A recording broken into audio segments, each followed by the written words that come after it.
Et tout de suite, direction Venise.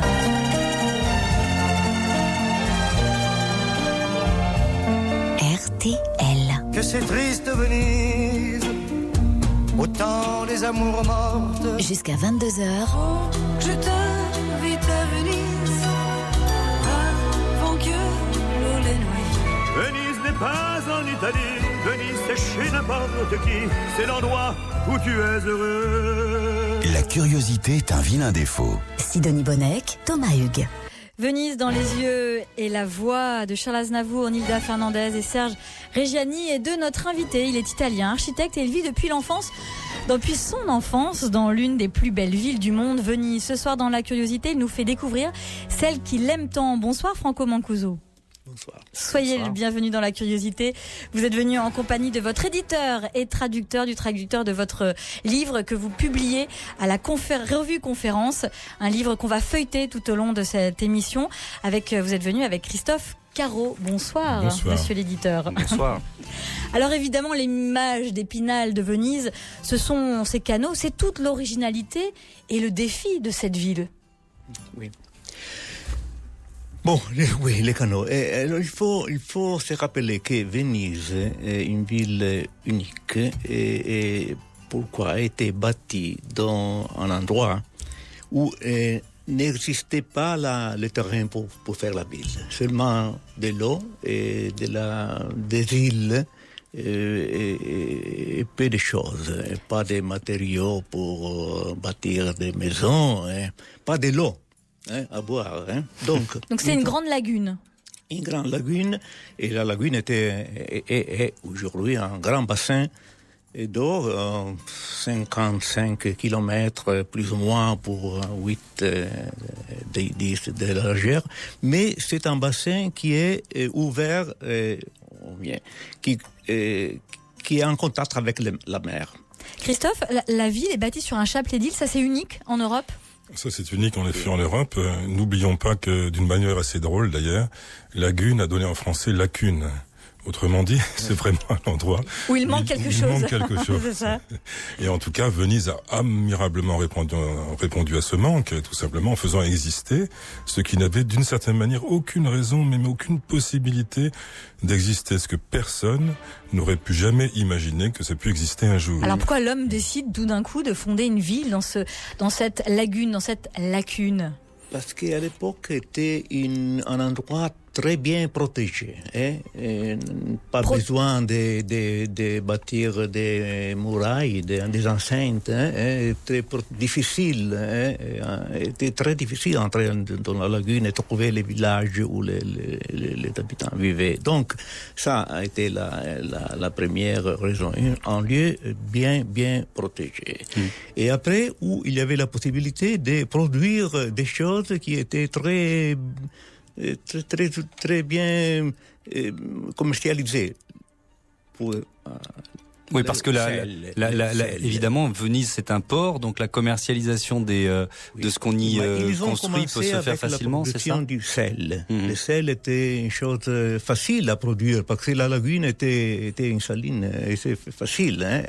L'eau était pas trop haut, 1 mètre. Donc, la sel a été très demandée, très cherchée, parce que pour la conservation de la viande, du poisson. Donc, ils ont commencé avec la sel. Après, ils ont entendu que Venise avait la possibilité d'être un port très important pour les gens qui avaient décidé d'aller vers les régions, les pays de l'Orient. Et les croisades, par exemple, les grands voyages vers la Terre Sainte, etc. Donc, ils ont entendu que ça a été une chose très, très intéressante pour s'enrichir, pour devenir une ville. Venise qui a commencé à être édifiée au 9e siècle. On va continuer de raconter son histoire. On va la visiter dans un instant dans La Curiosité. Vous écoutez RTL. RTL, première radio de France. RTL. Elle voulait que je l'appelle Venise. Vous me voyez, maille oreiller, la voix soumise en gondolier. La curiosité est un vilain défaut. Pagayant pour une cerise, pour un baiser, elle voulait qu'on quelle drôle d'idée. Jusqu'à 22h. Laisse les gondoles à Venise, le printemps sur la Tamise. On n'ouvre pas les valises, on est si bien. Sidonie Bonnec, Thomas Hugues. Laisse les gondoles à Venise. Ça fait plaisir avec les gondoles à Venise. Ce soir, dans la curiosité, on parcourt, vous l'avez compris, la cité des Doges. On explore le Grand Canal, forcément à bord d'une gondole avec nos invités Franco Mancuso, architecte vénitien. Quelle chance de vivre dans une ville aussi magnifique, Monsieur Mancuso. Et avec vous, votre éditeur et traducteur Christophe Caro. On va essayer de visiter la ville. Venise, c'est évidemment la ville des canaux et donc la ville des ponts. Il y en a combien? Je vous pose pas de colle, mais est-ce qu'on peut les compter? Il y en a plus de 400. Plus de 400. Plus de 400. Qui sont d'époques très différentes, la plupart en réalité relativement récents. Et d'une certaine manière, je reviens à ce que nous disions tout à l'heure, ils enjambent vraiment du rien. C'est ça qui est très fascinant. Non seulement il y a une incroyable diversité des formes, des dispositions des ponts, une séduction incroyable, mais sur le fond, si j'ose dire, on n'arrête pas de se demander en la traversant ce qu'il traverse au juste. Ces ponts. Mais voilà, c'est-à-dire que de l'eau. Ben bien sûr, de l'eau.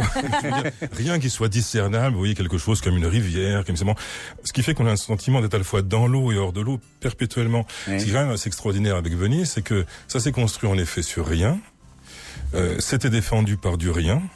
C'est le rien qui est à la base même de Venise, et ce qui a fait de Venise une ville incroyablement séduisante. C'est vrai qu'elle est particulièrement... Et puis hors du temps aussi. C'est le paradoxe absolu. Hors du temps, forcément. Il n'y a vraiment rien. Et on cherche le centre-ville. Quelque chose qui est incroyablement séduisant. Oui. Vous voyez, on ne peut pas faire de la séduction avec quelque chose. C'est joli ce que vous dites. Et on cherche le centre-ville à Venise aussi. En permanence, il y en a un peu partout, c'est ça? Il y en a un peu partout, c'est-à-dire que c'est vraiment polycentrique, c'est le moins qu'on puisse dire, ou alors il y a le centre nulle part, et ça fait un peu penser à la définition divine, enfin, le centre est partout, les circonférences nulle part. Alors j'imagine construire ces canaux, ces ponts au 9e siècle, avec les moyens techniques de l'époque, c'était une sacrée prouesse, non? L'avantage du 9e siècle, c'est qu'il n'y avait pas de réfrigérateur ni de télévision. Donc les gens avaient vraiment le temps pour penser des choses intelligentes. Et donc, je crois que les techniques que décrit Franco Mancuso dans son ouvrage, les techniques simplement de bâtir, les techniques pour chasser l'eau, le temps, effectivement, d'avoir un endroit à peu près sec où bâtir, étaient incroyablement subtiles. Combien de siècles pour la bâtir, cette ville ? Écoutez, du 9e siècle, grosso modo, jusqu'à sa splendeur la plus grande, le 15e siècle, ce qui ne veut pas dire qu'ensuite il y a plus des choses admirables qui ont été bâties. Mais enfin, l'essentiel, mettons, pour ce que nous en avons, tel quel, le 14e, 15e siècle sont merveilleux.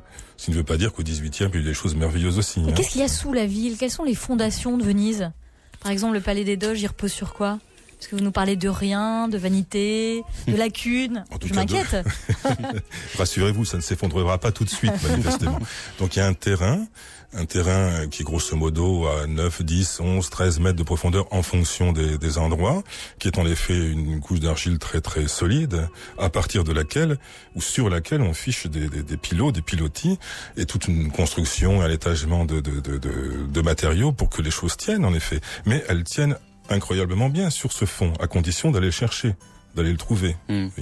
Donc il faut aller relativement profond pour trouver une base solide, c'est ça ? Relativement profond, en effet, surtout pour les critères de l'époque, une dizaine de mètres grosso modo, et ce qui fait qu'on a dans Venise à la fois une forêt de beauté au-dessus de l'eau et une forêt immergée, quelque chose d'assez extraordinaire, une sorte de Venise cryptogame, si j'ose dire, dans le fond des eaux, vous voyez, qui divise aussi sa manière d'être, qui s'appuie sur ce sol pour le faire exister ensuite, et nous n'avons que la partie émergée de l'iceberg, incroyablement belle. Venise est une ville, c'est le titre du livre de Franco Mancuso, dont vous êtes, je le rappelle, l'éditeur et le traducteur. C'est publié chez votre revue, la revue Conférence. Les gondoles, forcément, il faut parler des gondoles. Elles servaient à tout dans le Venise des premiers temps, 9e, 10e, 11e siècle. Les gondoles, je laisserai passer Franco dans un instant. Il y a une diversité d'embarcations à Venise tout à fait considérable. D'ailleurs, hélas, je n'ai pas de compétences dialectales, mais les noms vénitiens pour désigner l'incroyable diversité d'embarcations, c'est vraiment prodigieux, c'est prodigieux. Et en effet, la gondole est une embarcation parmi d'autres. Franco Mancuso, vous pouvez nous dire en italien, quelques-uns de ces noms qui désignent les gondoles ? La gondola era la imbarcazione per i movimenti urbani nella città. Et alors en français, ça donne quoi? La gondole, c'est simplement l'embarcation qui sert à bouger dans la ville. Soltanto per il trasporto dei passeggeri. Et pas seulement au transport des passagers. Cette émission est en 2 langues ce soir, c'est français et génial. italien. J'adore l'italien, c'est une langue tellement belle. Dans un instant à se balader. Dans Venise, nous sommes des curieux jusqu'à 22h sur RTL. Vous écoutez RTL. 20h, 22h, Thomas Hugues, Sidonie Bonnec. La curiosité est un vilain défaut. RTL. Ce soir, nous sommes à Venise. Vous avez entendu ce petit son qui nous accompagne en gondole. Alors j'aurais bien aimé que Thomas rame un peu, mais c'est pas lui. D'ailleurs, on appelle ça comment, un gondolier, c'est ça? Je crois, un gondolier. Heureusement que c'est pas moi qui rame, parce que c'est toute une technique et je pense qu'on n'avancerait pas beaucoup. En effet, nous sommes en compagnie de Franco Mancuso, auteur, écrivain, architecte, qui publie un magnifique livre, Une somme. Venise est une ville, aux éditions de la Revue Conférence. Vous êtes en compagnie de votre éditeur, Christophe Caro, éditeur et traducteur. Nous étions en gondole et nous parlions de cette embarcation qui finalement permet de se balader dans la ville. On s'est toujours baladé en bateau, en gondole de tout temps à Venise. Ça vaut mieux. Il me semble que précisément si Venise était protégée de l'extérieur, c'est que les envahisseurs éventuels n'avaient pas de goût particulier pour s'humidifier les pieds. Donc de toute façon, la gondole... On aurait pu avoir un ancêtre de la gondole. Oui, il y a des embarcations qui y ressemblent en effet, mais la gondole a ceci de particulier, c'était une trouvaille assez extraordinaire, que elle repose finalement sur très peu de choses. Son tirant d'eau extrêmement faible, il est situé au centre de l'embarcation, de telle sorte que d'une certaine manière, elle peut se manœuvrer, elle peut virer par exemple très facilement, telle sorte qu'elle épouse les angles des canaux et qu'une seule personne soit nécessaire pour la manœuvrer. Elles sont à fond plat? Elles sont à fond plat. Elles ont un très petit tirant d'eau qui, encore une fois, permet à la gondole de reposer sur très peu de choses. Et par ailleurs, comme vous savez, elles sont dissymétriques, d'où leur charme tout à fait incroyable. Dissymétrique pour quelle raison?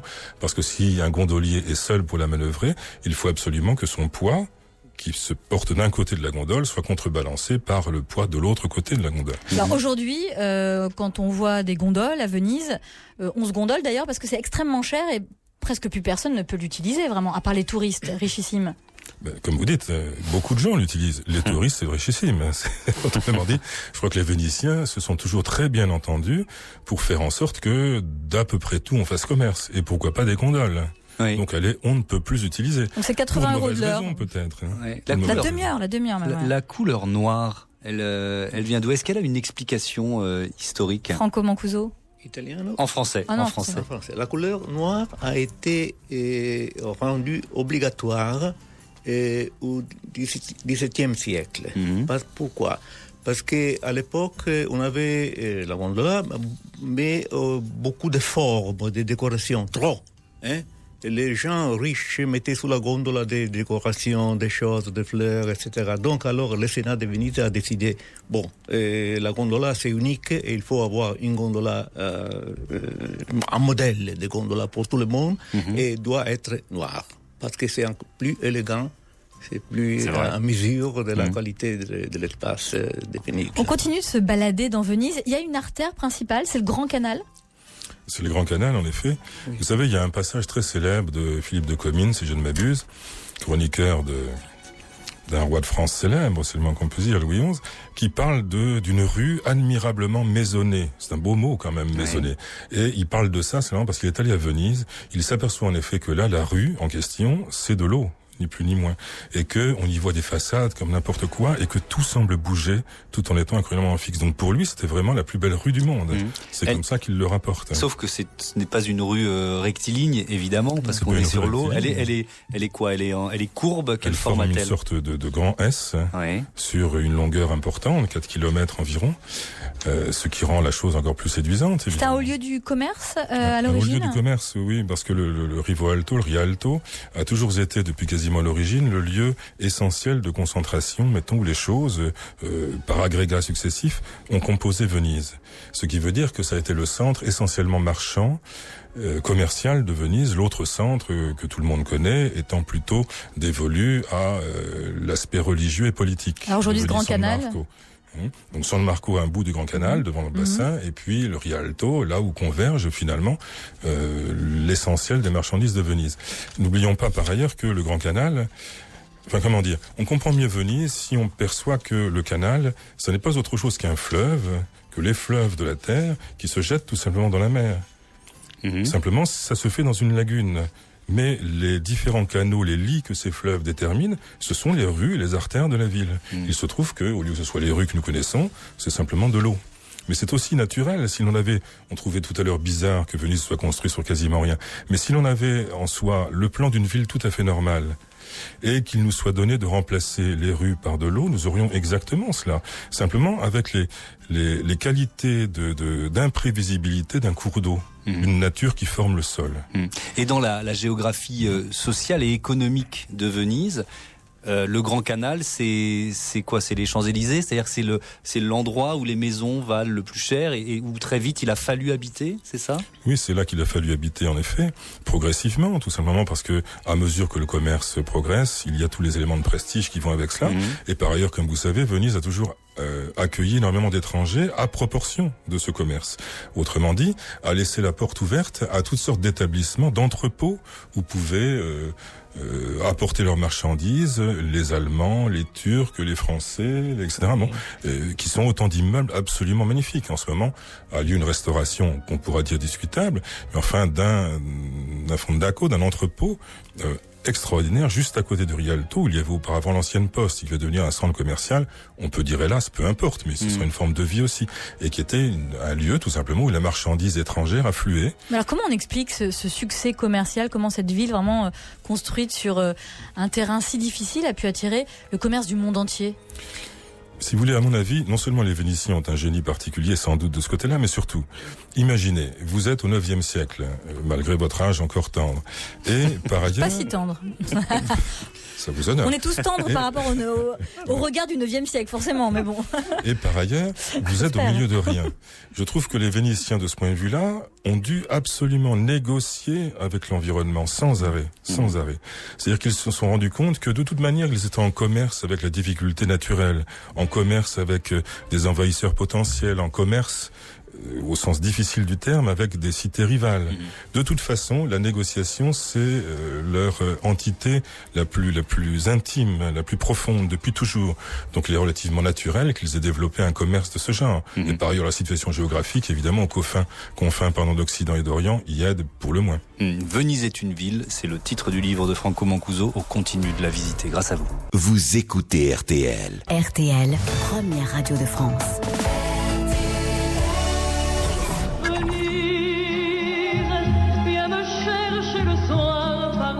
RTL.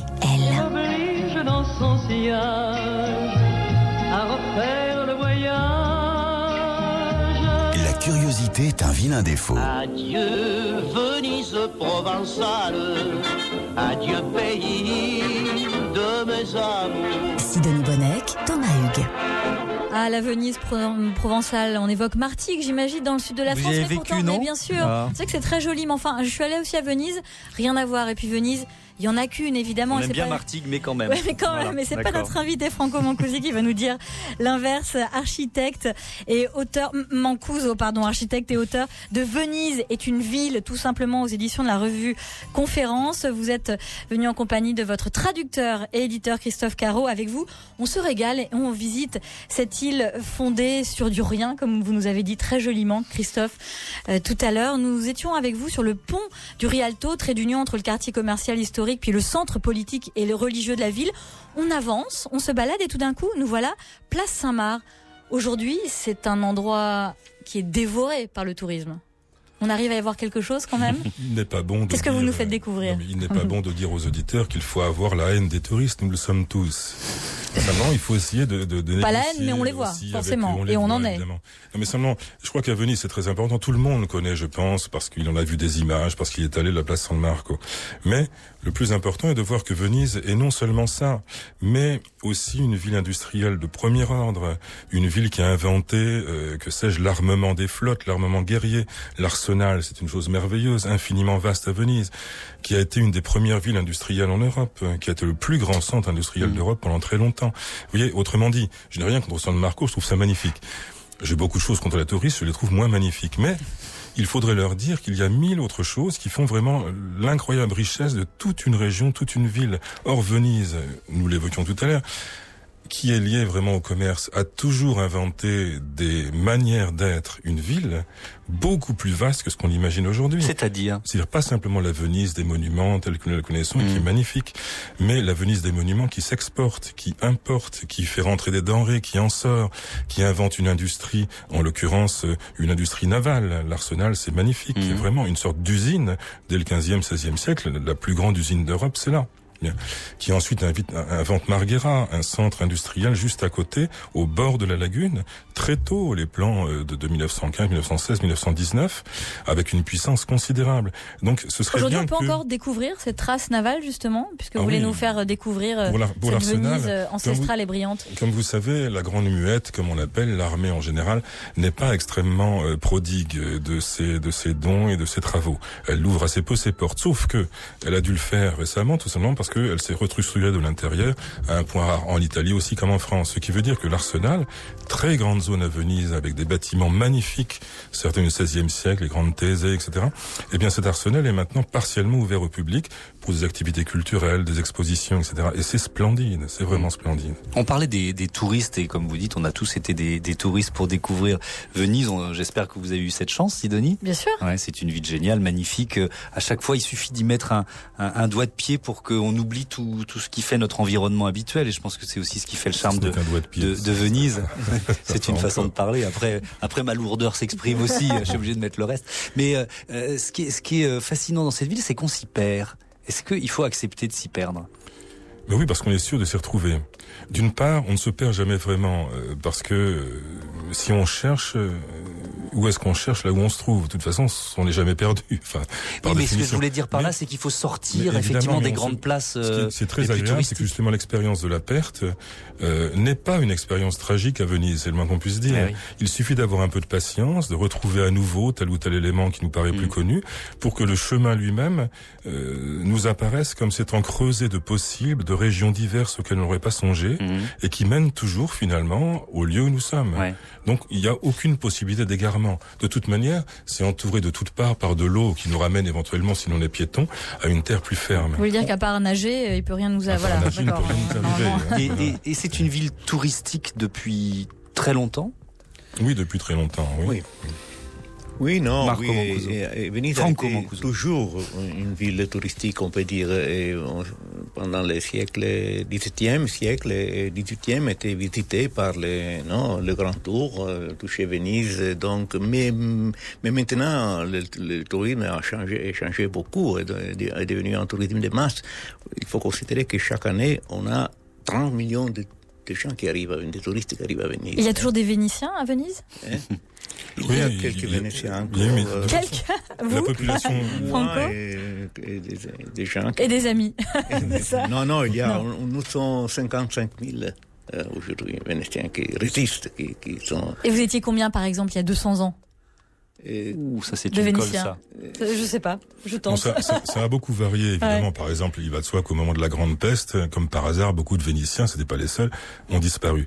Mais il est arrivé au XVIe siècle, il y a 170 000 habitants. Le pic de population, c'est vers les années 1950, à près de 180 000. Ce qui veut dire que depuis, mettons, 50 ans, Venise a perdu les 2/3 de sa population. Et pour des raisons qui sont relativement extérieures. Enchérissement des choses, en effet, touristification, si le mot existe, enfin il va exister quelques secondes, touristification de la ville, des populations ouvrières aussi, à mesure que les industries... Bon. Donc le sort de Venise est fondamentalement lié aussi au sort économique, au sort de rayonnement de la ville elle-même. Il va de soi que les touristes, par exemple, même au sens ancien, commencent d'affluer lorsque Venise, comme puissance politique, est un peu sur le déclin. Et Dieu sait que surtout le nord de l'Italie est une histoire non pas tragique mais moins mouvementée d'occupations diverses, l'Autriche, la France, et que Venise a perdu du coup une part de son rayonnement. On vient alors la visiter comme la ruine magnifique de ce qu'elle fut. Et puis on vient la visiter en amoureux aussi. Pourquoi on dit que c'est la ville des amoureux ? Parce qu'il doit y en avoir sans doute, mais peut-être êtes-vous mieux placé que moi. Il y a une raison historique ? Mais... Il y a une raison historique, littéraire. Écoutez, il y a simplement une prodigieuse efflorescence de l'idée festive, de l'idée tout simplement de quelque chose qui ne serait pas comme la normalité, à partir, mettons, du XVIIIe siècle, d'une sorte de mode touristique carnavalesque. Ce qui veut dire qu'on y vient pour y vivre des jours qui ne sont pas tout à fait, ou éventuellement l'inverse, de ceux qu'on vit d'ordinaire. Une parenthèse enchantée. Une parenthèse qu'on espère enchantée, en tout cas une parenthèse pour la plupart. Oui. Merci à tous les deux pour cette parenthèse enchantée. Venise est une ville. C'est votre livre Franco Mancuso aux éditions de la revue Conférence. Merci beaucoup et merci Christophe Caro. Vous écoutez RTL.